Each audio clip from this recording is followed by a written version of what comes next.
pericardium is infiltrated. This is the part there. So if you do contrast, you see this is the heterogeneously enhancing soft tissue component in the superior aspect as well as in the proper anterior mediastinum with calcification and fat densities. It is encasing the root of aorta, the SBC and other major structures. So coming up to the anterior aspect of cranial region. So the part of cranial extension with relation to the root of the ascending aorta and root of aorta, how it is looking like. So completely obliterating the retrosternal space there. So in the video,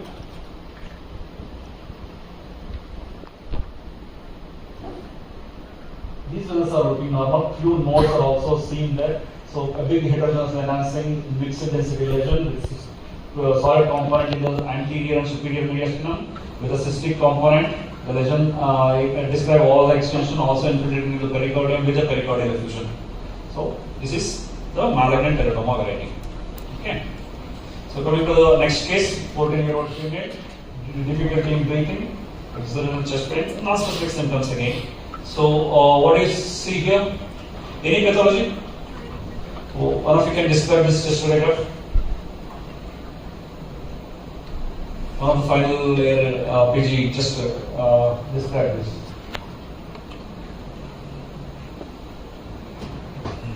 Take a minute.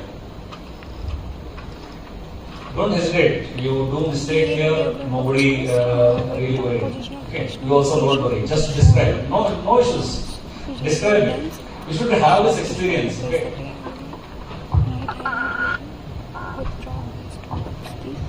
Rather than doing mistakes in exam, better do some mistakes here and there. Yeah. So this is the frontal chest radiograph of a 14-year-old patient.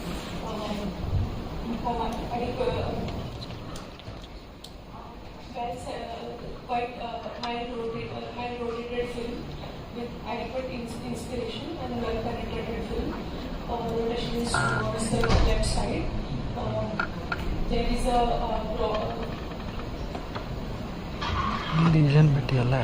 fairly defined radiodense opacity with broad base towards mediastinum. It's seen in the mid-lung zone with lateral border on the right side with well-defined right border and obscured medial border. And also there is synoptic of the right cardiac border and hilum overlay sign is positive. The right cardiac border probably is here because of the rotation. The superior extent of lesion is below or up to the clavicle. So the lesion is likely anterior mediastinal mass, as the superior extent is below or up to the clavicle and hilum overlay side is positive, and also there is obscuration of the right heart border. Okay. So what's the possibility? So there is possibility of anterior mediastinal mass most likely, and considering the age of the patient, the differentials can be germ cell tumor, can be thymoma or lymphoma, can be any developmental cystic lesion. Usually this linear kind of presentation is rare, but can happen. Can be oblong shape. So these are the possibilities. So just plain CT scan. So on the non-contrast axial chest CT views at different levels in the soft tissue window, there is soft tissue density lesions seen in the anterior mediastinum, posterior to the sternum, and inferior extent anterior to the aorta.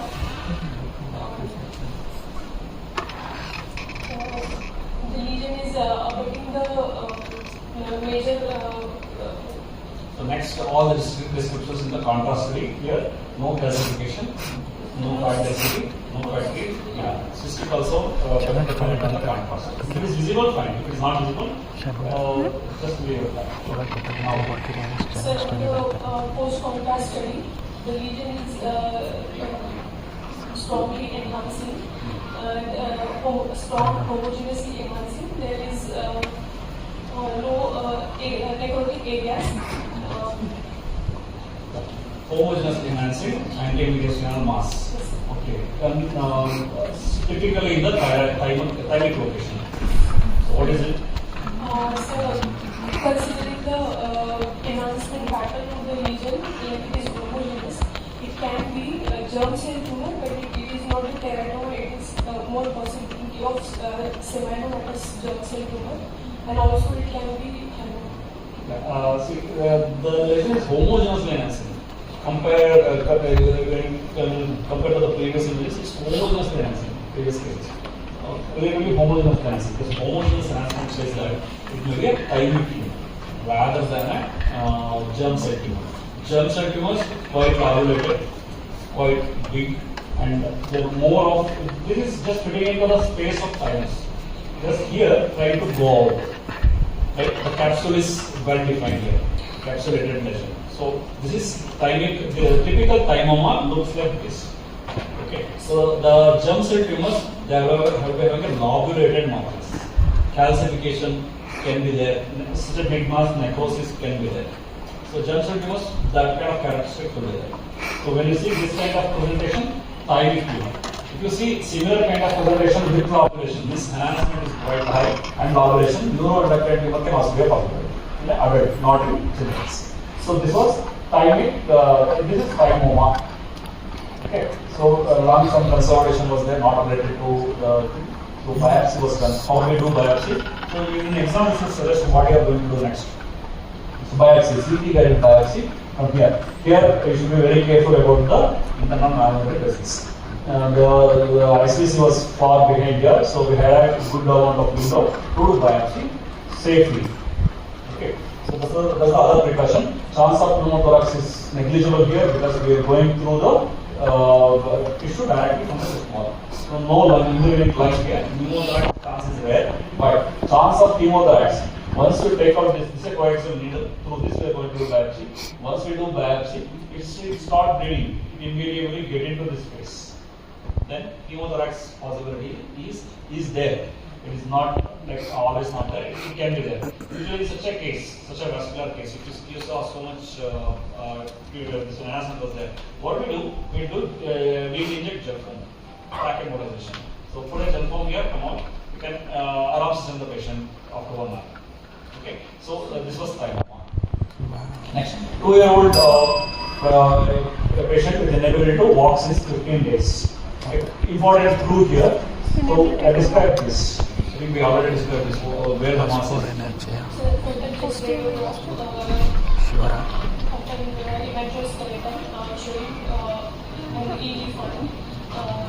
Partially defined lesion in the left upper zone with broad vest towards the mediastinum. The lower border of the lesion is well defined and obscured upper medial and lateral border. There are complete calcifications are seen within the lesion.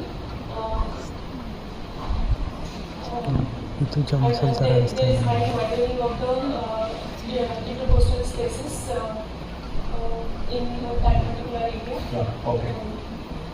And aortic muscle.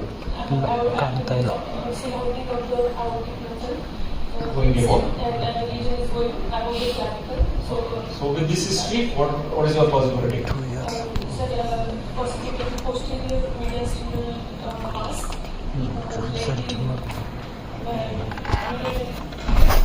Mass can be neuroblastoma, in the presence of calcific foci. Yeah. So these are the masses looking like. Plain study. So heterogeneous density lesion with punctate calcification.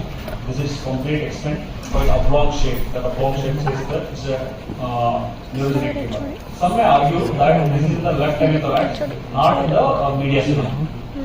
Again, so for that, the main mass comes like this. Even Ewing sarcoma or blastomas or other PNED tumors can occupy the hemithorax like this, and they also mimic this tumor.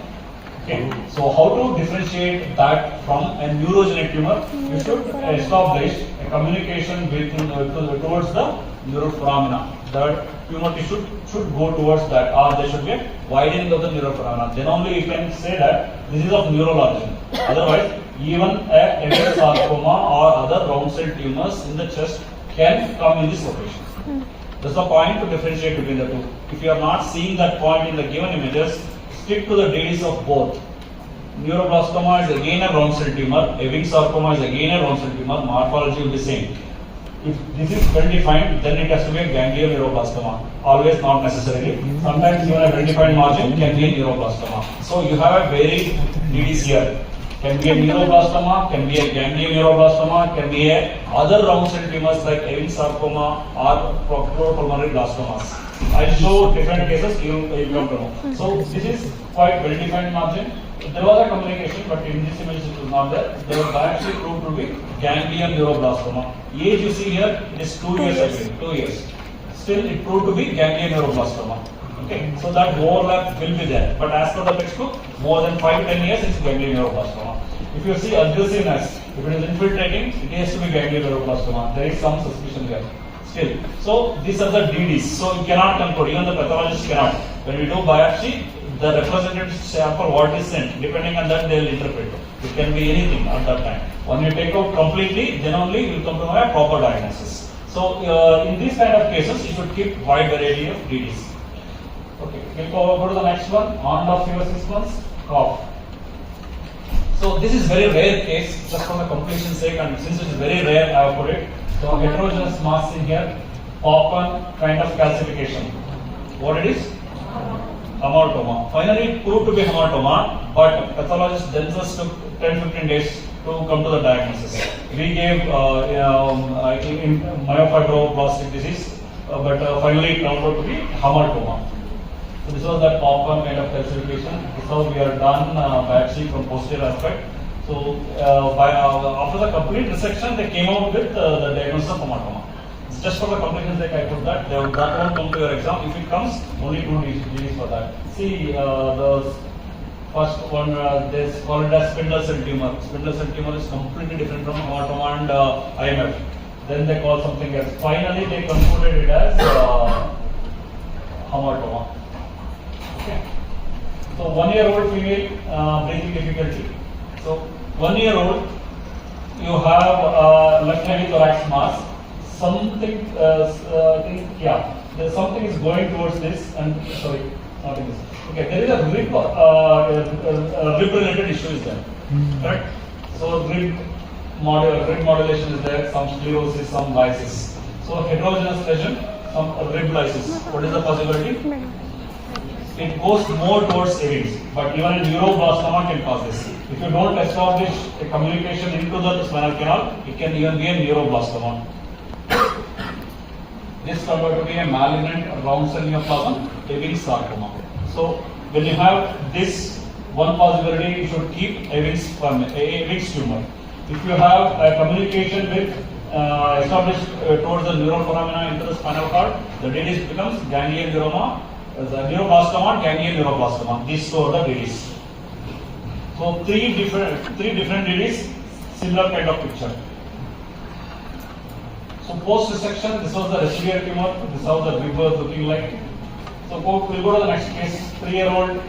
So if you want to see a Ewing's or round cell tumor, how it looks like, this is a typical picture. A malignant one. This is a Ewing's sarcoma again. It's a big tumor or round cell tumor, round cell malignant tumor. Okay. So heterogeneous, quite dense, and the solid component enhances good. And there are areas of cystic changes or necrosis and highly aggressive tumor going into the mediastinum and encasing all these structures. Okay, also causing pleural effusion. So this is a typical round cell morphology tumor looks like. The previous one also not so different. So remember this picture. If you see this, the round cell tumor morphology, it should give these. What are the round cell tumors? All the blastomas. Whatever you see blastomas, they are all round cell tumors. So pleuropulmonary blastoma that comes in the first to second decade. Engage neuroblastoma, ganglion neuroblastoma, Ewing sarcoma, rhabdomyosarcoma. All these things are round cell tumors. You can give any of the DDs, and even the pathologist with first HP, they won't come to any diagnosis. They'll do IHC, fish, then only they will come to the diagnosis. So finally it was embryonal rhabdomyosarcoma, round cell tumor basically. We always call it as a round cell, malignant round cell tumor. Location, complete extension will be. Okay. So what is this order? It should be a complete diagnosis.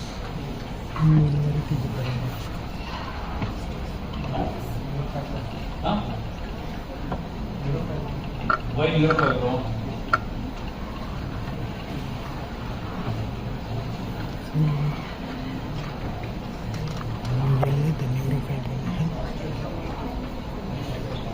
Huh? Who said osteosarcoma? Very good. So why you should see the corners at the end? This is the reason. See this? Osteosarcoma with You have lung you have a sclerotic lesion here. Even while reporting, you should see Osteosarcoma the with lung corners. I was telling the last point, you should look at the corners of the films. You will get some idea. If it is normal, you should look at the hidden areas and the corner areas. If the chest radiograph is normal. Other hidden areas is the under surface of the ribs. What do you see in the under surface? Rib notching, superior rib notching as well as inferior rib notching, superior and inferior rib notching. There are DDs, right? If you don't see anything, you should look for the hyla, that is for ASD. Correct? So prominent hyla will be there. Rib notching. This 4 hidden areas, 4 corners. If everything is normal looking, then only you should conclude it as normal. Otherwise, you have see here, there is a sclerotic lesion. There are multiple. These are dense metastases, right? So there can be calcified metastasis. So calcified metastasis is seen with the primary tumor is calcified, right? Osteosarcoma. So this was that osteosarcoma, and these are those metastases. You can see the calcified lesions. So this can be an exam case, just this simple X-ray. If you don't give this diagnosis, many examiners won't pass it. I'm telling you, they are very strict. So this should be picked up, this should be picked up. So there is no excuse in this. You are not supposed to miss this. As a radiologist, if something comes like this, and if you pass it off as something with so somebody has failure of iron out, so not acceptable. You should see this. Next case, 18-year-old female, vague symptom again. So we described the radiograph. So we concluded that the tumor is in relation, is having some relation with the bones, can be Ewing sarcoma.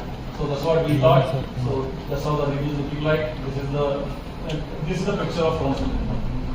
It can be anything. You can call it as rhabdomyosarcoma, Ewing sarcoma, or blastoma. But this is how around cell tumor looks like. A complete extension is should be described, and where it is infiltrating, it should describe going over in relation to the vital structures, it should describe. So this was the initial impression will be like this: poorly differentiated neoplasm. The final diagnosis upon IHC, even they will do this much of surface before coming to a diagnosis. So you don't jump into the diagnosis of Ewing sarcoma and all. Crohn's cell tumor, that's more than enough. Okay, so Ewing sarcoma, sometimes they do fish to confirm Ewing sarcoma. So 1-year-old female, swelling below the right scapula. Just for the completion's sake, I'll go past, nothing is there in this. So soft tissue tumor. So in a child soft tissue tumor, what will be the diagnosis? Rhabdomyosarcoma. Okay, so head and neck common region, abdomen or the other region, just can answer the third most common region.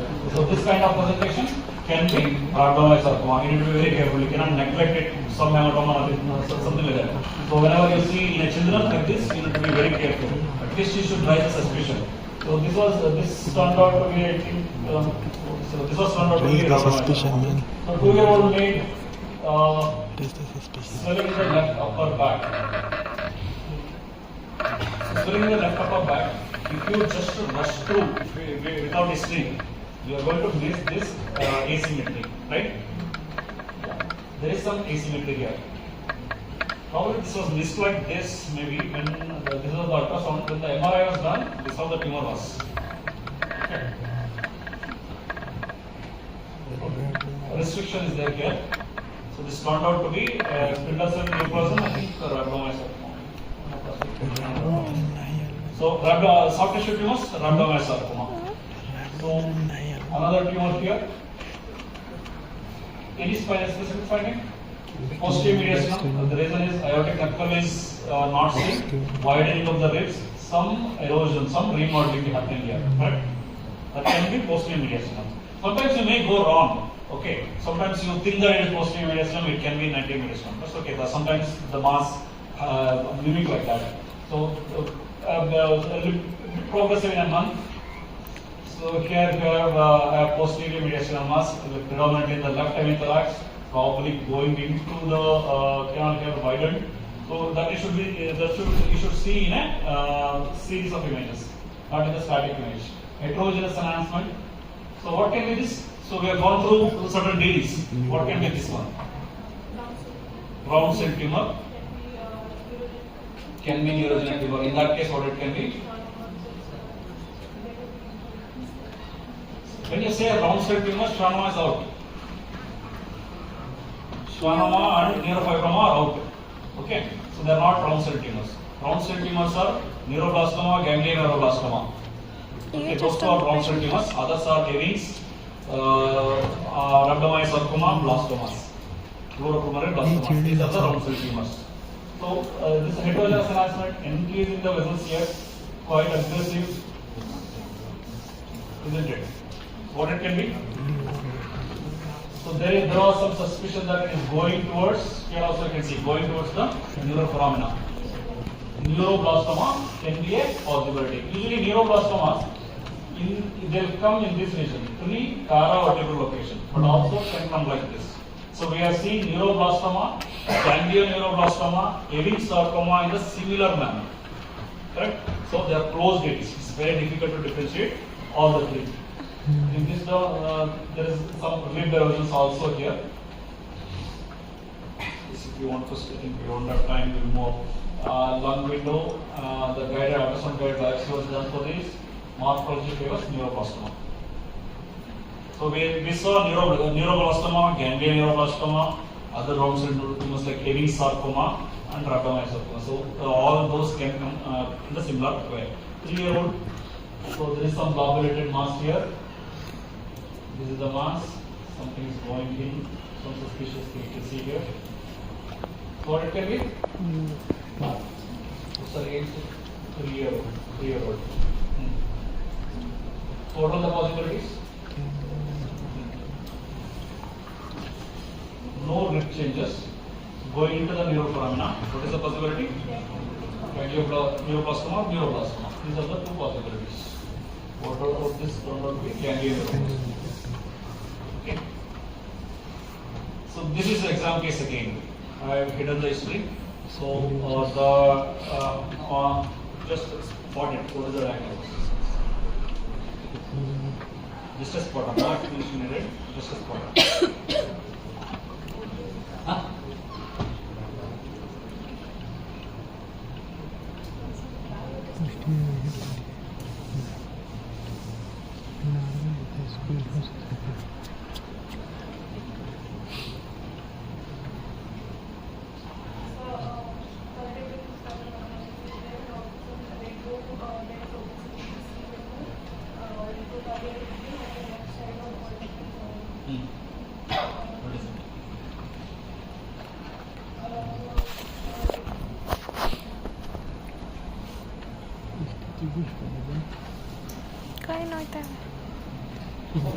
Backache is the history.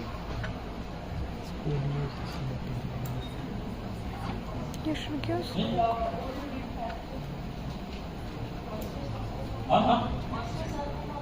Off rib. So there is some lesion here. Scoliosis is there. In an 18-year-old, it was not there previously. Let's assume it was there previously. There is a back pain. So painful scoliosis. Painful scoliosis cannot be congenital. Scoliosis of congenital reason won't be painful. This is a painful scoliosis. You have some sclerotic lesion here in the rib, in the posterior aspect. This is the pathology. So possible DDs. Start with infection first. Tuberculosis and lymphoma, I told you, like it can come anywhere or in any part of the body, in any part. So always start with that infection. Infection can come like this. A chronic osteomyelitis can have a picture like this. So, benign tumor like enchondroma can have a picture like this. Ewing sarcoma, healed Ewing sarcoma can have a picture like this. Eosinophilic granuloma, healed eosinophilic granuloma can have a picture like this. Ewing sarcoma can have a picture like this. All these things are possible here. This is how it is looking like. With no soft tissue, it is within the bone, some sclerosis, some chondroid matters. I think we call it as osteomyelitis versus enchondroma. That's the BD what we gave, chronic osteomyelitis or enchondroma. We thought this can be a dead bone. But we are not sure what it was under the but this is a case of painful scoliosis. You should identify the lesion there. That's the idea what I have. So 9-year-old male, just to show two cases how the lymphoma picture can be seen. So no case of ALL, breathing difficulty. So this is the mass seen there. So there is a splenomegaly. Look at the kidneys. Kidneys are having some hypoechoic lesions there. And rhinomegaly is also there. So see the soft tissue there. This is a typical lymphoma kind of picture what we regularly see. Encasing the vessels. Here also quite homogeneous enhancement. Even the subcutaneous tissue. See the subcutaneous tissue? It's an extensive lymphoma involvement. The nose there.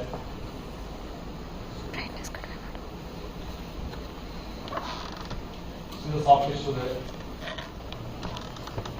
Just have a picture. Like if you see this kind of picture in future, that has to be lymphoma. It's a case of lymphoma. So see the nose. See the encasement of the vessels. Nose here also in the axilla. This soft tissue is also abnormal. This is a typical picture of a lymphoma. So this is a fibrotic opacity. You can clearly say this is a old infection. But if you see ground glass opacities like this, ask them to give an antibiotic thinking that it can be infection. If it persists, it can be lymphoma. So another case, AML with a drop in saturation, how it looks like. Consolidation round consolidation can be a lymphoma. So this kind of consolidation is also the known case. Upon that, we are seeing this in the spleen, in the liver. So another dating for this is associated abscess, liver abscess. That we should keep in mind. See the kidney here. Okay, renal involvement is also there. Do the kidney have lymphatics? Do the kidney have lymphatics? They don't have. So the lymphoma arises from the lymphatics around the blood vessels, okay, or from the surrounding tissue. Okay, that's the case. Thank you.